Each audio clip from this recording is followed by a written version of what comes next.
पहला, railway. Railway में general budget की तरफ से, भारत सरकार के बजट की तरफ से 1,37,000 करोड़ 1,37,000 करोड़ का कैपिटल इन्वेस्टमेंट सपोर्ट हमको दिया गया है।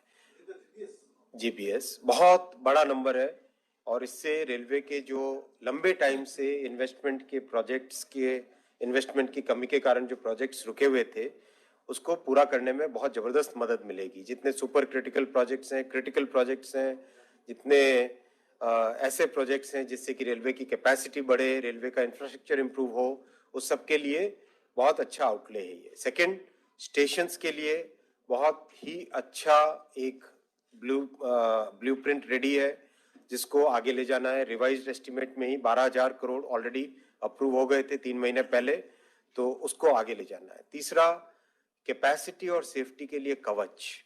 आप सब जानते हैं कवच अपने भारत में ही डेवलप्ड टेक्नोलॉजी है जो कि वर्ल्ड क्लास टेक्नोलॉजी है, सिल 4 सर्टिफाइड है। सिल 4 सर्टिफिकेशन का मीनिंग आप सब समझते हैं बहुत अच्छे से, मेरे से ज्यादा आपको इस सब्जेक्ट की विषय की नॉलेज है। सिल 4 का मतलब हुआ 10,000 वर्षों में एक error, single error in 10,000 years. इतनी प्रोबेबिलिटी, इतनी रिलायबिलिटी है इस प्रोडक्ट की। तो बहुत ही मैं धन्यवाद देना चाहूंगा कि बजट के भाषण में माननीय वित्त मंत्री जी ने इसको स्थान दिया, क्योंकि ये प्रोडक्ट भारत में डिप्लॉय होके भारत में लगने के बाद में विश्व भर में निर्यात करने की कवच टीकैस के ऊपर बिल्डअप करके किया गया है। तो इसको आज भारत में प्रूव करके, भारत में इसको प्रॉपरली अच्छे से डेवलप करके, डिप्लॉय करके, उसके बाद में विश्व भर में निर्यात करने का हमको टारगेट लेना चाहिए। विशेषकर North America, South America, South Africa, Australia, इन देशों में जहां पर बहुत अच्छा रेलवे नेटवर्क है, उन सब नेटवर्क्स में इसका उपयोग होगा। चौथा, देश में ही बनी, देश का गर्व वंदे भारत ट्रेन, जो कि 180 किलोमीटर पर आवर की स्पीड पे ऐसी टेक्नोलॉजी जो डेवलप हुई थी, उसका वर्जन 1 ऑलरेडी चल रहा है। वर्जन 2 का डिजाइन कंप्लीट हो गया है, डिजाइन कंप्लीट होकर उसकी मैन्युफैक्चरिंग चल रही है। बहुत जल्दी अप्रैल के महीने से इसकी टेस्टिंग चालू हो जाएगी और अगले अगस्त सितंबर से उसका सीरियल प्रोडक्शन चालू हो जाएगा।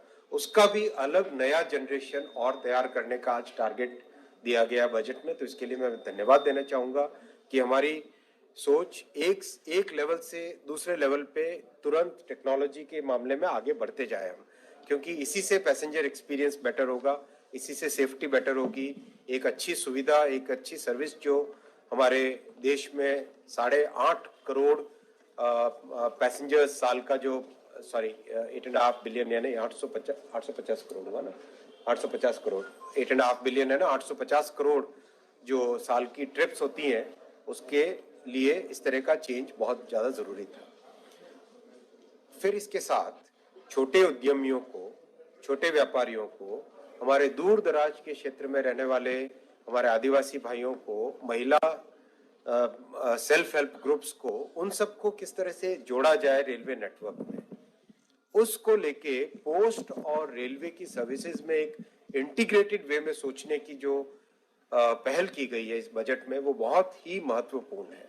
आप सोचिए, झारखंड के एक ग्रामीण इलाके से अगर कोई आदिवासी स्वयंसेवी समूह अपने प्रोडक्ट्स को मुंबई के मार्केट तक पहुंचाना चाहे, वापी के छोटी सी इंडस्ट्री से अगर नॉर्थ ईस्ट के मार्केट तक कोई पहुंचाना चाहे, कोयम्बतूर के मार्केट से दिल्ली के मार्केट तक कोई लाना चाहे, तो आज एक ऐसा प्रोडक्ट अवेलेबल करवाना है जिससे कि छोटे व्यापारी, छोटे किसान, छोटे उद्यमी भी रेलवे की सेवाओं का उपयोग ले सके। पार्सल सर्विस कई सालों से चल रही है, लेकिन पार्सल सर्विस की अपनी बहुत सारे इश्यूज हैं। उन सब को पीछे रखते हुए कैसे एक नया प्रोडक्ट लाया जाए, कैसे इंटीग्रेट किया जाए, ये बहुत ही एक गेम चेंजर थॉट प्रोसेस है। मैं कहूंगा इससे देश का भविष्य बदल सकता है।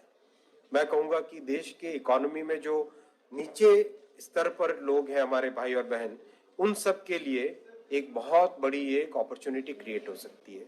कितना इससे रोजगार क्रिएट होगा, कितनी इकोनॉमिक अपॉर्चुनिटीज क्रिएट होगी, इसका अंदाजा आज लगाना संभव नहीं हो, लेकिन आने वाले वर्षों में आप इसका लाभ देखेंगे।